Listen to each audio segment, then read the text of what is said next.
Hi, and today we've come to Scarborough. We're going to go and visit Scarborough Castle. So come with us and let's go have a look at it.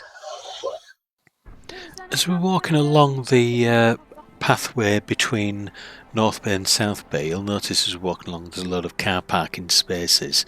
There's literally hundreds of parking spaces with this gorgeous view over the bay. But right at the top you'll notice that little bit of a derelict building. That is the main part of the castle. If you've watched the other Scarborough videos, you'll have seen this building in front of us before. That was the toll booth if you wanted to enter Scarborough. Didn't actually run as a toll booth for that long. Just behind there is what was Scarborough Fair, a place where they used to sell fish and trade, and that's where the song Scarborough Fair came from. Still a very busy resort, even though this is the beginning of February. The toll booth's obviously getting a bit of work done at the moment, ready for the summer season starting.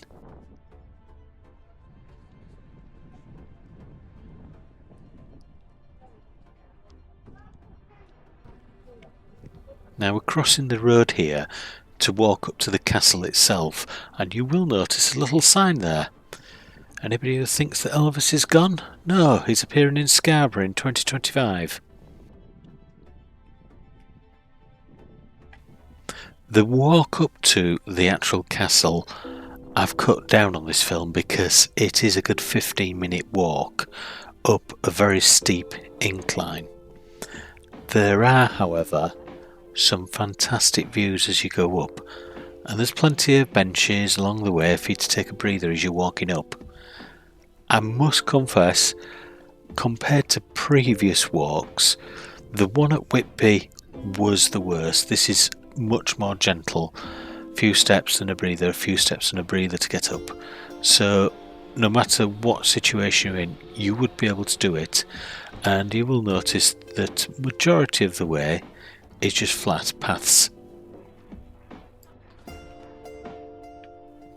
And as I say, some fantastic views of Scarborough as you're walking up the path as well. Well worth it for that alone.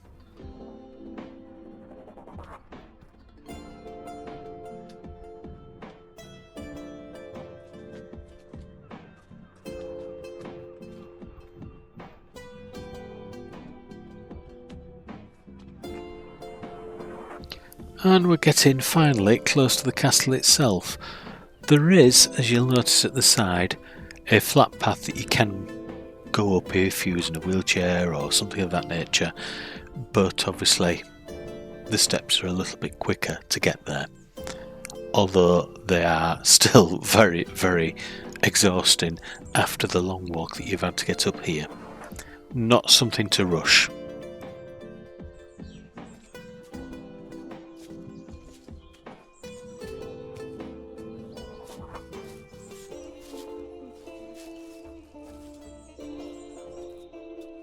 Layla obviously has a little bit more energy than me, as you can tell by the way she's shooting up there. In my defence, I was carrying a very heavy backpack on me.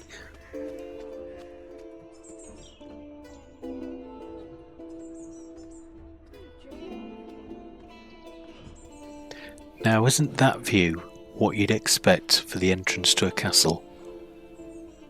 It really does look what you'd expect a typical British castle to look like.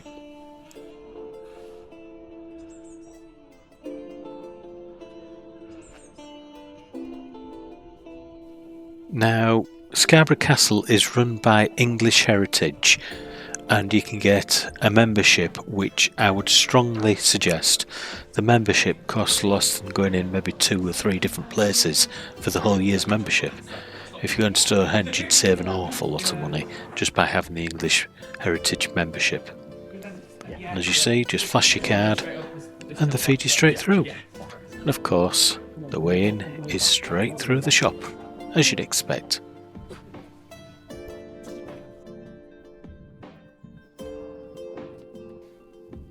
The castle itself actually started off as a wooden fort in 1155, and that was by a gentleman called William the Conqueror, who was the Earl of York at the time.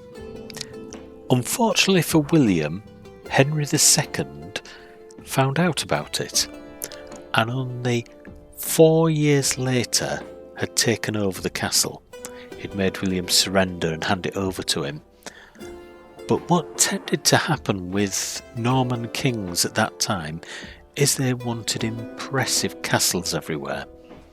So that building in front was built, along with the pathway that we've just gone over a bridge on, and the entrance.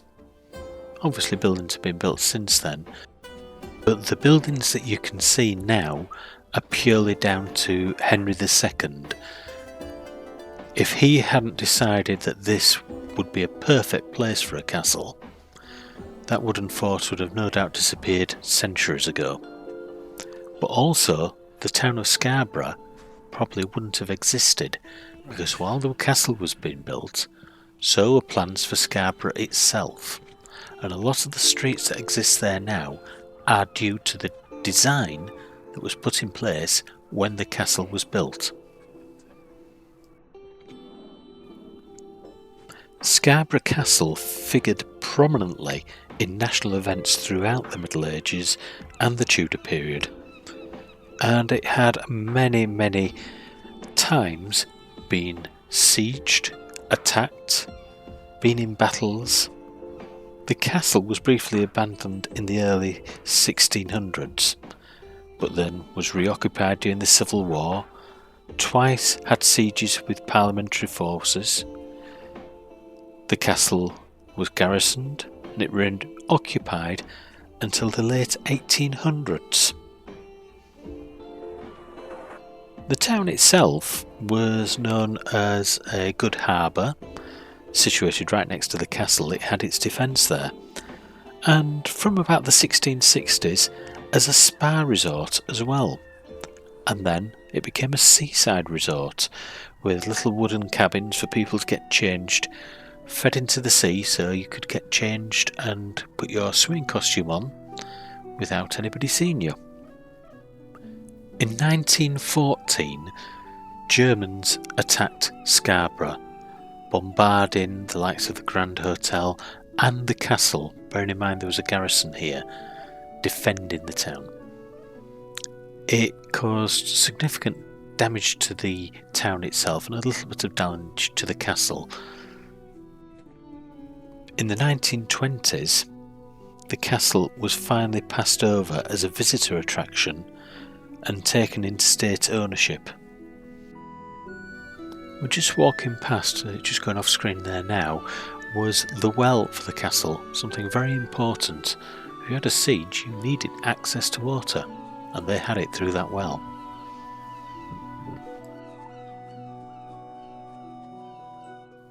We're just going up now to the viewing platform. Obviously, in medieval times, there would be people able to get up there, not on these wooden steps obviously, but it gives you a great view of the area and also down into the streets of medieval Scarborough, if you like. Although when you look down, obviously most of the buildings are now much newer than medieval times, you can still see when you walk around the streets of Scarborough how they're not necessarily how a normal town would have been laid out today. And that view, I mean, yes, the sun's starting to go down a little bit, but it gives a golden glow on that water. And what a view. Imagine if you was at the top of the flagpole looking down. Oh, sorry, we are. It is certainly an incline if somebody was trying to attack the castle.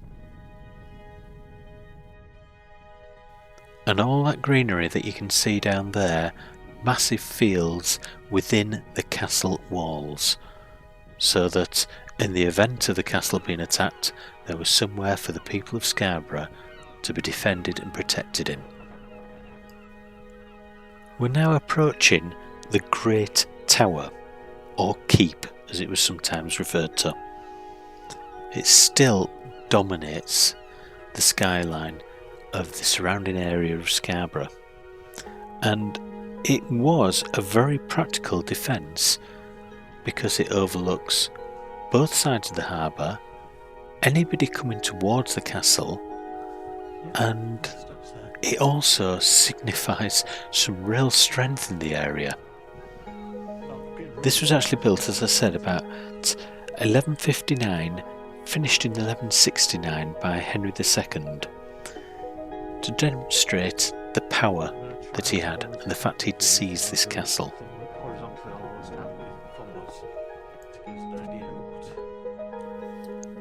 Great towers were built by Normans as their conquest of England took place, and they were deliberate, intended to symbolise the power of their owners, their height, their strength, and to give impact to the local people. This particular tower was deliberately complicated. In the 12th century, the 1100s, it was necessary to walk clockwise around the entire building before you could actually enter it. And just where we're looking now, to the left, was a spiral staircase allowing you access to the different floors. You literally had to walk round and round and round to get into this place.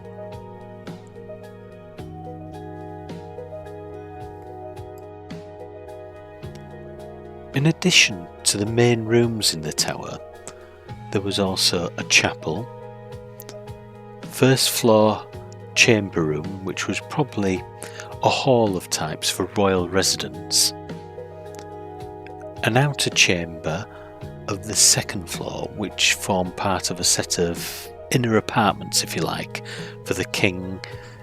It appears to have been a sort of little throne room. And of course there were latrine chutes, where you literally just sat and everything fell right down to the bottom. We're now coming up to the Master Gunner's house, which is believed that it was a rebuild on top of an existing building. The building itself was altered before 1821, although not quite sure exactly when. It was some point after the Napoleonic Wars, but nobody's 100% certain. Heavy guns were mounted in Scarborough Castle because its strategic position on the east coast of England, a major shipping route. It had between 8 and 20 guns at certain times, facing out against these harbours, protecting Scarborough and England from invaders. You can see how easy it would be to mount them and have a very good view of anybody attacking. If you like these type of videos, day trips out, places to discover, hit that subscribe button. Helps me tremendously and hopefully helps you on your next day trip out. Yes, this is an unusual shot. It's a little thing that I got with my camera. Never had a chance to use it. Tell me, do you think it's good? Giving an overall view of everything. All this area out here, although there would have been some defence walls around it, all this area around here was area for the villagers, the members of Scarborough itself, to come to when there was danger.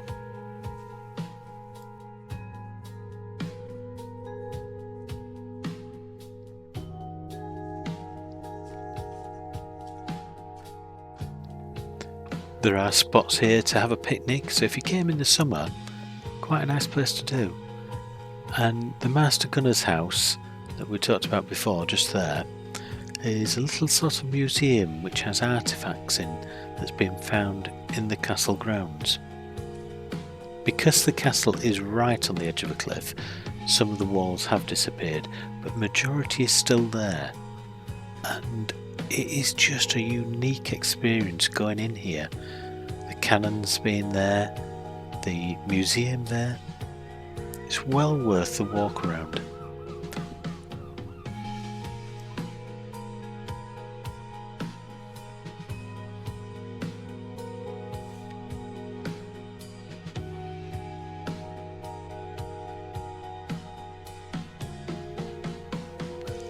And when you do walk back, one thing I would say, it is a lot easier because it's all downhill, which again makes you realise how hard it would be to just visit the castle, never mind attack it. And that sunset, well, it's not quite there yet, but it's a fantastic glow in the sky.